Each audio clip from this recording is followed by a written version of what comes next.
Now, as you can see, and as was mentioned before, I have two companies, although Ban Ki-moon I've kind of just let lie, and I'm going to explain to you now the difference in these two companies, because you might think to yourself, well, what's the difference? What's the difference between a blockchain company and a cryptocurrency company? Well, they are very different. You know, if we think about blockchain is this technology that promises to disrupt and disintermediate, but it's neutral. You know, at the end of the day, it is just a technology platform. And the real interesting stuff is what we can build on top of that platform. But the cryptocurrency side of things is way more interesting, in fact. You know, when I first got into the space many years ago, we all had this idea that one day we're going to be living in a world where we don't need central bank issued currencies. You know, we can save the world, we can cheapen the cost of remittance, we can bring digital banking to the unbanked. So cryptocurrency was always the sort of thing that we aspired to have. That's what the promise of Bitcoin was. And what I want to do now is take you on a small little journey. I've been given 20 minutes, so I'm going to try and squeeze, as I usually do, as much content into this session as possible. So if you're not used to my style, as you can see, I just ramble on. But bear with me, and I'm going to take you on a small little journey which tells you why and explains why this is such a significant thing, this cryptocurrency side of things. Of course, I'm going to talk about blockchain a little bit. In fact, what I'm going to do is actually tell you exactly what it is so you all become experts. But I want to really go into the background of what's going on here. Why do we even have this thing? Where did it come from? What's the point? What need was it trying to fill? So I'm going to now take you on that little journey, and this is what CentB is now focused on, is bringing cryptocurrency to the masses, and starting here with Africa, which is the perfect place for such a thing. So obviously, first of all, let me explain to the picture. I don't know if you recognize that picture. This was taken back probably in the 50s or 40s or 50s probably, when there was all those nuclear bomb tests, and these people were now sitting there with their, their sunglasses watching these explosions happen. And it's ironic, this thing that can cause so much destruction and really ruin the world. I think a lot of people were excited about the prospects of this thing. Now, what we are facing in terms of what blockchain, the promise of blockchain and cryptocurrency can bring is something similar. The status quo being disrupted and destroyed. Not that I'm an anarchist or anything like that. I like systems and I like structures. But we certainly have systems out there that are archaic and probably not so great for society. And that's why cryptocurrency people are very excited about it. So that's why I wanted to put that picture up there. And also, blockchain does seem like this big technical mystery, and people feel that it's far beyond them. But you can learn to love it too, and maybe I can tell you a little bit about that. So this whole thing about money, because at the end of the day, cryptocurrency is talking about money. It's about money. And for a lot of us, when we think about money, we think about these things: pieces of paper and little coins and so on. But that's not how it's always been, at least not the kinds of money that we have today. If you notice, those coins that you use kind of look like silver and gold. That's just to kind of fool us into thinking that it is real money. But what we really have when it comes to the currencies that we use today is that these are just little sort of IOUs or promises that we make whenever we hand these things over. They're not actually what the definition of money is. And so I'm going to now attempt to take you on a journey about money, where it came from and why it is like this. And then we're going to get into the disruptive potential and the excitement that we can look forward to. And I'm not going to just talk about, in fact, I'm not going to talk anything about price projections and what you should invest in.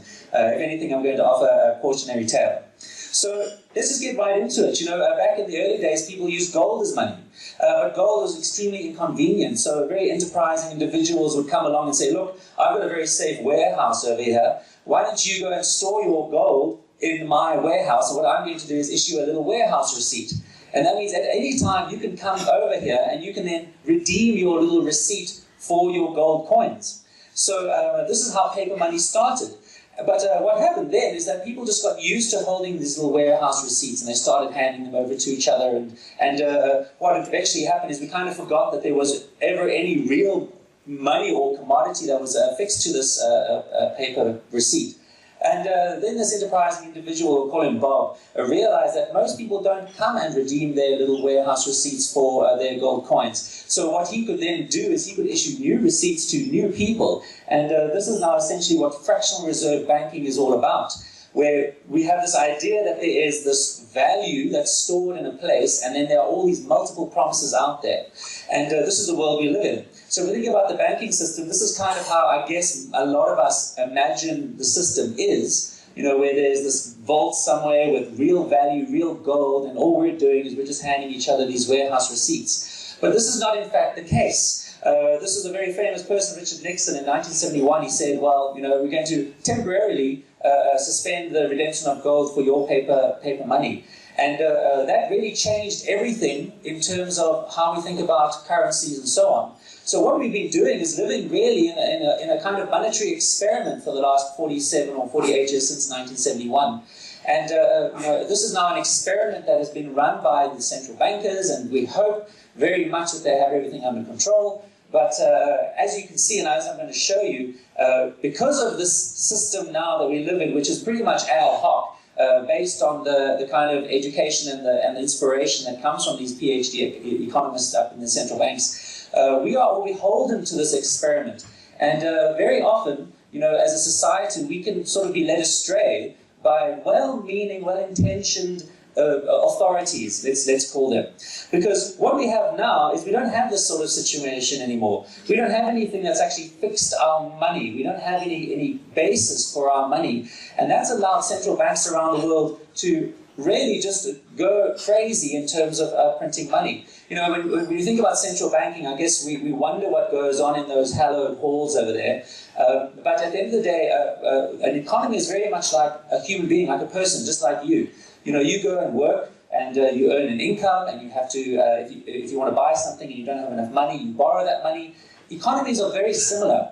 And but central banks have that very special privilege of being able to not just earn income through taxes and to borrow money through bonds or something like that, but also the ability then to print money. So if you've never heard of the phrase or the term fiat currency is what we have today. We've got a currency that has been given to us by law. Fiat means by law. And whether you like it or not, this is what you've got to pay your taxes in, so it's well worth earning. Now, the problem with fiat currencies is when you create enormous amounts of them, and I'm going to show you some very frightening charts today. I love charts. I think charts always paint a good picture, not to be dull and boring. But what are the consequences of something like this? When you have a currency where you don't need to manage the supply. Well, if you think about if you had a cup of tea and there was some sugar in that tea and you added more water, that tea becomes very dilute. It doesn't taste so sweet anymore. And it's the same thing with currency. If you just create currency as much as you like, eventually what you do is you dilute the value of that currency. And this is a chart of the purchasing power of the US dollar, the best currency in the world, over the last 100 years. And you can see how the US dollar has lost almost 100% of its value, so around about 98%. Now, if you think about our own currency, if you think about when you were a kid and you earned pocket money, I don't know how much you earned. I was earning a few cents really back in the old days. It was enough for a little 7-year-old. But certainly with that same money, I can't really buy very much today. So we really live in a world now where, without us knowing, there's a sort of hidden kind of tax that goes on, and what that is the devaluation of our currency. And obviously, we could see it most apparent in Zimbabwe. If you remember in 2008, where we had this the collapse of a currency through hyperinflation. Now, when we think about hyperinflation doesn't mean the rise in consumer prices in your shopping basket. What the technical term for hyperinflation is a rapid increase in the supply of currency. All right? And if you look at the chart of Zimbabwe, this is what it looked like up until 2008. And you can see there was a clear hockey-stick type curve where the central bankers decided that it would be a good idea to now hyperinflate the currency. And they had their reasons, and clearly it didn't pan out so well. But this is not unusual. In a fiat currency system, this happens all the time. And in fact, in the last 100 years, this is the 56th time this has happened. And there's a 57th. And I'm sure you're all aware of it. This is what Venezuela looks like. So Venezuela is hyperinflating right now. But in 2008, it wasn't just that there were these crazy countries, doing the bad monetary policy. In 2008, we had the global financial crisis. Now, I don't know how much of it you remember or you're aware of and how deeply it impacted you, but this was a significant event because what was happening was that, just to summarize, a lot of the private banks were giving loans to people who shouldn't have had those loans. Obviously, what happened is people started defaulting, and now the banks were essentially bankrupt. And the only way that they could be saved and rescued, because they were too big to fail, was by bailing them out. And bailing them out just means, well, you now have lost all your money, let me give you a whole bunch of money. And the central banks started doing that. And what we found, if we look now, if you go to tradingeconomics.com, by the way, which is a great website, you're going to see that the economy, the global fiat system, jumped the shark. And if you've never heard of that term before, go and have a look at jump the shark, where it comes from. But this is now essentially what the US dollar did, the global reserve currency, the currency that we are essentially pegged to, if you think about a reserve currency. And so in 2008, the central bank started creating an enormous amount of currency. Now, it wasn't just the US, and it's not just Venezuela. If you go and look at this Trading Economics website, which has all these great statistics about interest rates and GDP, you're going to start, if you look at all the different countries, you're going to notice that this is now a pattern.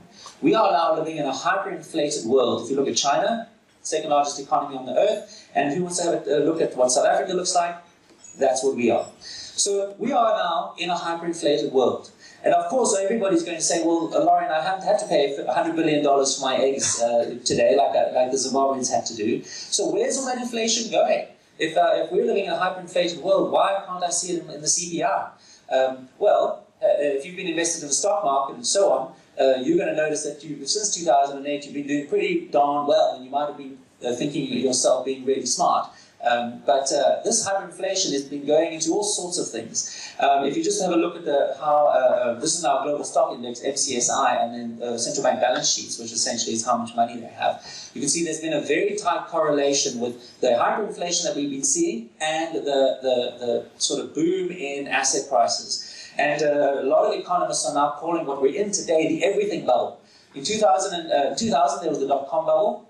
In 2007 and 2008, there was the real estate bubble. And now we're in the everything bubble. So it's not just real estate, it's not just tech stocks anymore. Now it's car loans, student loans, and so on. And obviously cryptocurrency, because of the monetary policy and also very low interest rates globally. So we live in a very frightening world. You know, we're kind of looking at a world where it potentially could be like those people looking at that nuclear bomb going off, where maybe, who knows, we might find ourselves in a situation where the currency, the global currency system that we have today changes. And that's not unusual. Remember, in 1971 it happened, where the world went off the gold standard. And then 1945, there's a sort of interval of time that people have. So, in 2015, I think around about, this article came out in The Economist, and it obviously now made Bitcoin and cryptocurrency and blockchain extremely exciting. And they said it was the most important invention since the internet.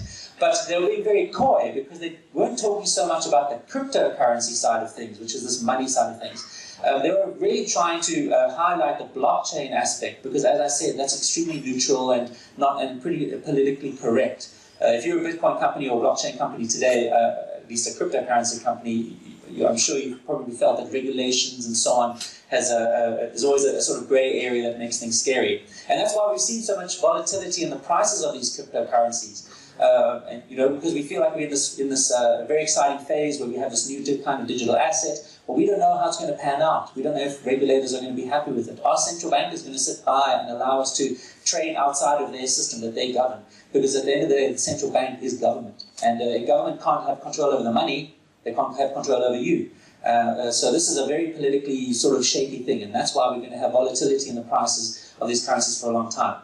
But now I'm going to take you to school, and I promise I'm going to show you about blockchain and make you an expert so you can speak with authority and impress people. If you know how banks work, banks have a ledger, and in that ledger there's accounts and balances. And what happens is when somebody wants to make a payment to a merchant, let's say, money doesn't fly from their credit card to that merchant. What you're doing is you're sending an instruction to the bank, and you're saying, please can you go and debit some money out of my account, and can you go credit my account? If you understand this, you're 90% of the way to understanding how blockchain works. So imagine a situation now where you don't have a bank that is now holding that ledger. So we have a situation now where we can remove the bank out of this picture. And what happens is next is that we get volunteers around the world to now host copies of that ledger. And they all now work in sync together to make sure that people can't, create fake transactions or corrupt the system. This is exactly what a blockchain is. It's just what we call a decentralized distributed ledger. So distributed means it's spread around the world, and decentralized means there's no single authority that has access or control over this ledger. Everybody has access to it if they have permissions to it, if you have the right access to it. But they all work together to make sure that everybody is playing fair and playing nice. And this is the essence of what a blockchain does. So if you have heard about all these amazing use cases and things, and if we have time, I hope I probably won't, but this is what it all revolves around. Another very important thing is that this ledger, once you put information in there, it never gets removed, it never gets deleted. So it's this record that gets set in stone. And why is it called a blockchain? Well, transactions are flying around the world, and every few minutes or so, these transactions are collected together and put into a block, and then the ledger is updated. A few minutes goes by, and another group of transactions gets put together in a block and linked to the last one. And that's why we have this chain of blocks, or a blockchain. If you understand that, you're now experts. You can go put it on your LinkedIn profiles and on your CVs. So what we essentially now have is this global banking system. And you can see now this is going to be extremely interesting in terms of how people move money around the world, and also because Bitcoin and these cryptocurrencies, many of them, not all of them, some of them, and this maybe can be one of the things that you look at when you want to invest in these sorts of currencies, is that they have what's called the sound money principle, which is borrowed from gold. Gold has a finite supply, which means it's going to be a good store of value over the long term. Fiat currencies aren't finite, and that's why they're a terrible store of value. So if you want to make an assessment on a cryptocurrency as an investment, make sure that it's limited. There's a famous one, Ethereum. That doesn't have a finite supply, and that's why I'm a little bit less bullish on the sort of investment prospects, although it's a good technology. But there's many reasons why people are getting into cryptocurrency, and not just hyperinflation. I mean, I mentioned hyperinflation. There are many issues with the financial system that we have today that are not just, blockchain didn't come along, or Bitcoin or cryptocurrency didn't come along and start pulling people in. What's happening is people are now actively looking for alternatives to the systems that we have today. And I'm going to give you a few bullet points over here why people are so excited about this space. Well, did you know that there's this concept of negative interest rates? If you put money into a bank, you pay instead of earning interest on that. This is now in Europe and so on, and probably, who knows, maybe even the US is going to start introducing negative interest rates. They sure are talking about it. We have the bank bail-ins. What a bank bail-in means, it's the difference to a bailout. In Cyprus, it happened a few years ago, where if you have money in a bank and the bank starts to struggle because it's made some bad decisions, they can actually take money out of your account. Not temporarily, not borrow it, but actually literally just deduct money out of your account. It happened in Cyprus, and many banks around the world now are putting this sort of legislation into their fine print, that they can bail in, they can take money out of your account. If you remember a few months, was it a year or two ago, I can't remember, India started demonetizing those notes. It was a big thing. And this is actually a trend that's happening in the world today, where governments and central banks would love all of us never to use physical cash and coins again, because that is incredibly inconvenient, but more importantly, it's private. If I pay you $100, nobody knows about it. So we are now moving into a world rapidly where we are going to be forced to use digital banking systems, as what happened in India, which means that you will never be able to make a private transaction again. And this worries a lot of people, because now there's always going to be oversight on everything you make payments for, plus fees and so on. And this is driving people away from the system. Clearly, capital controls, people wanting to move money out of the country. China is well known for that. We have this very large unbanked number of people in the world, specifically in Africa. They don't have access to digital banking, and that's inconvenient for them. It would be nice for them to have access to that sort of thing. So are banks ever going to be able to reach them? Probably not. Well, now we have this global digital banking system that doesn't require KYC and all that sort of thing. Very attractive to people. Again, these types of things might not be pleasing from a regulatory point of view, but certainly from a consumer point of view, they can inspire excitement and interest. Lots of geopolitical uncertainty and risk. All I have to say is North Korea, Yemen, Syria, and so on. People are worried about putting money in certain places. Trust, and then the millennials. Don't forget millennials. I read research that said millennials would rather go to the dentist than stand in a bank queue. If they could use Facebook Bucks, they would over AXA or something like that. So don't ever discount the next generation. You might, be sort of happy in your own space, but younger people, especially in this digital world that we're moving into, where everything is digital. The way you express yourself, the way you communicate, the way you interact, everything that you do now is digital. That's just how little kids are growing up. They are certainly going to be excited about a digital sort of currency or payment system that doesn't require forms and that sort of thing. And then let me just quickly end up. Another thing about cryptocurrency is the whole uncensorable thing. Now, I'm going to finish off on this little note because this is just another reason why cryptocurrency is so exciting. Is that if you just think about Uber being this very innovative company, essentially all Uber is doing is acting as a payment intermediary. Yes, they've got a fun little app, but apps are easy, and they provide betting services and so on. But you can imagine in a world where people are paying each other directly, you don't need these sorts of services to sit in the middle. So we might think Uber is so innovative and cool, but you're going to see now in this world where people can make digital payments directly to each other, a lot of the businesses that we think are here to stay are going to be disrupted entirely. And there's a whole lot of these types of businesses: marketplaces, casinos, social networks. And these are companies that exist today. So it's going to be very hard. I'm going to finish off on this. It's going to be very hard for you to make a determination on the sorts of assets. I think blockchain is overhyped. I think that you're going to see a lot of the businesses that are involved with blockchain right now are probably going to fail. That's our .com kind of reality that we're facing. Most of these currencies are going to fail. I think this is going to be a zero-sum game. There's going to be one or two dominant currencies, and my bet is on Bitcoin plus Bitcoin Cash. Now, this is a contrarian play. You're going to have to make your own decision. I personally believe, and I'm going to have to tell you, that I think Bitcoin Cash, being a useful currency because it's so cheap right now, is probably going to win out, but who knows? As I said, I'm a contrarian saying that. But if you did want to ask my opinion on what to invest in, I know that there's going to be lots of questions around that. I'll just put that out right now. But anyway, thank you for my time. I wish I could give you more of it, but happy to answer any questions or afterwards as well. And please contact me. Thank you very much.